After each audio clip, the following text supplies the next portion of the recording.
Hey y'all, so today I am doing a review of The Chestnut Man by Soren Sveistrup. I hope I'm saying that correctly, but it is a book that I read with Knickknacks Corner on Caravan. So it was my first book club experience, and I actually really enjoyed it, and I really enjoyed the book as well. So it was kind of, I just really enjoyed the whole experience of doing the Caravan book club along with reading The Chestnut Man.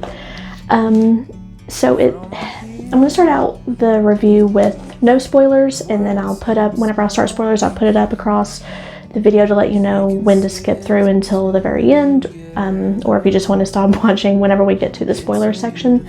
It's supposed to be it's a thriller, it's a procedural, detective procedural, where you kind of go through what these detectives do for the investigation to try to see who the killer is.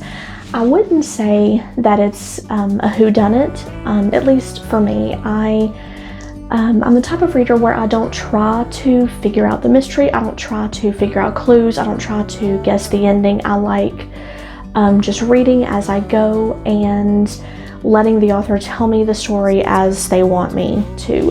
Sometimes it's, kind of hard not to guess what's going on depending on the writing style. But this is one where I really didn't pick up on any clues that would have led to who the killer was or anything like that. So I'm not really sure if I would consider it a whodunit. I'm not sure if I missed the clues myself as a reader and they were there. I just didn't pick up on them. So it could be very subtle, and a different kind of reader could definitely pick those up and maybe possibly figure it out. I just really enjoyed it. It's very fast. It's a little over 500 pages, and it has about 130 chapters. So this is one of those books where you want to keep reading. It's so easy to say just one more chapter, because the chapters are only, in some cases, 2 pages long. Some cases they're a little bit longer, but it's so easy just to keep going. And with the pacing, it's very fast. It just feels like a very fast read. You just keep moving forward, and I really enjoyed that about it. The only problem that I had with it is it has a lot of points of view. It has about 8 or 9 points of view. I feel like that could have been cut in half and stuck with just about 4 points of view and still got the point across, the book across. That's just my opinion. I really enjoyed it, except I feel like it was an excessive amount of points of view at some points. So because there's so many points of view, I feel like the characters aren't very deep, but that's okay in this case. This book is very plot driven, and it's not character driven, and for what the story is, that's actually kind of fine. I'm normally a character person. I prefer characters to have depth and have the story kind of be driven by the characters rather than a plot, but in this case I really didn't mind. There are some subtleties to the characters, so in their points of view, you do get small subtle character arcs and character depth, that's there at surface level, but it's still there. So I really did enjoy the book, and I definitely suggest, picking it up. I think I gave it 5 stars actually on Goodreads. It was something that I haven't picked up something like this in a while, and I just really enjoyed it. It was a fun read, and it didn't drag on. Like I said, even with that many viewpoints, it's still very well told, and it really didn't bother me having that many. I just think in some cases they could have just slimmed it down to about 4 and probably either cut the page count down or maybe gave each character a little more depth. But I kind of go back and forth on that, because like I said, you don't need character depth in this case. So I actually almost didn't mind that it had that many. I still rated it 5 stars. That was really my only complaint. And it's really minute very small, so I definitely suggest reading it. And I want to thank Nick Nack's Corner for inviting me to, join in the group, making me feel welcome, and introduce me to a great book. And so I feel like I've made some friends in that group. I'm actually in his Discord channel and hang out over there quite a bit. So and we've read a couple of books together. So make sure you check out his channel. I'm going to link it down below. But now we'll kind of get into the spoiler section. So I'm going to go ahead and put across the screen the timestamp of when I'm going to be done and just kind of wrap up the video a little bit. But we're going to be starting the spoilers right now. So with spoilers, the 4 characters that I feel like the author could have kept the points of view to would be Thulin, I think I'm saying her name right, Hess, Rosa, and Gens. I did weird things with my fingers, sorry. But Thulin, Hess, Gens, and Rosa. I feel like those 4 would have been solid if he had just stuck with those 4. It would have been solid. The other points of view just felt a little bit extraneous. To be fair, it could possibly make a little bit more work in the writing to try to get those other points of view across through their points of view.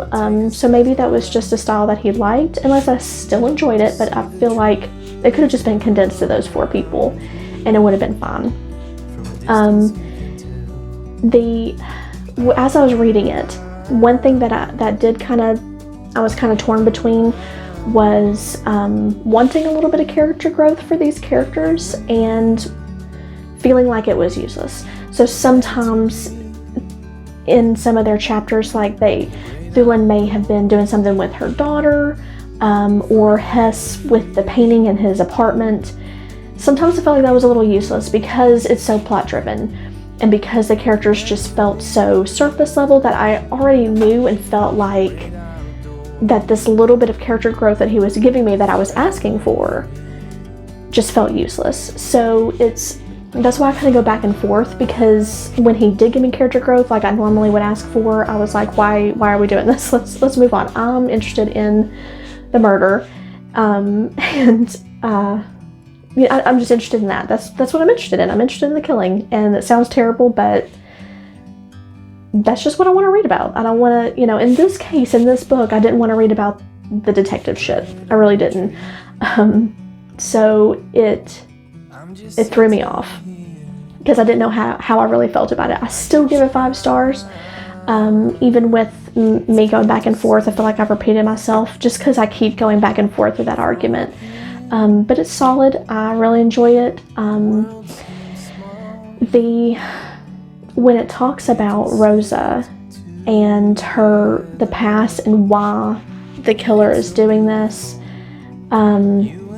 it really hit me hard, because you don't, especially when you're a kid and you're Rosa's age, you don't really think about the long-term consequences that some kind of what you would consider at that age a small lie can do to somebody and can do to their life and affect their life and others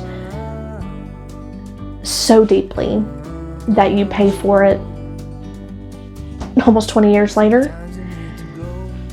It really bothered me. It just is. I felt so bad for her, but also at the same time, you kind of hate her a little bit for it, because that's a terrible lie, and at her age, she should have known better.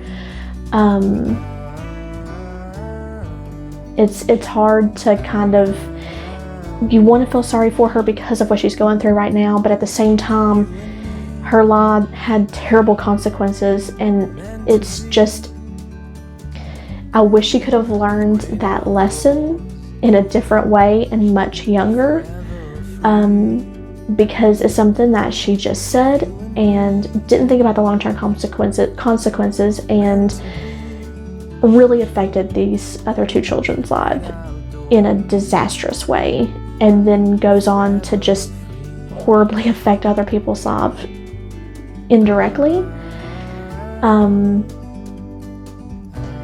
Very well done. It's very well done. Motive sometimes is one of those things where in thrillers it kind of ruins it for me, because if I feel like the motive is petty or not really deep, it can kind of ruin the story, even if it's really well written. This is not one of those books where the motive is petty at all. It really makes you understand why this is being done. And I don't want to say root for him, because I never did root for him and think, you know, good on you, they deserve it. It just, because it's too much. But you can understand. It's a reason, not an excuse. And sometimes those reasons are understandable, even if they're not okay. So I think it was very well done, and I really enjoyed it. So, yes, we'll go ahead and wrap up the spoilers now, so maybe everybody else can skip to this point. Like I said, give it 5 stars. I wrote a review on Goodreads, and I have a written review up on my website, which I'll link down below, both of those. And so yeah, because of this book, I picked up The Whisper Man. So it's in my TBR list for this set, which if you don't know, that I've linked there's another video up on my channel right now for the channel intro, where it talks about my TBR. So The Whisper Man is on that TBR. So yeah, I would definitely suggest it. 5 stars from me. Very solid. I have a review for A Little Life, so thanks for checking out this review for the Chestnut Man. Go check out A Little Life and also my channel intro if you haven't already. Like and subscribe. Definitely leave me a comment, and y'all take care. Bye.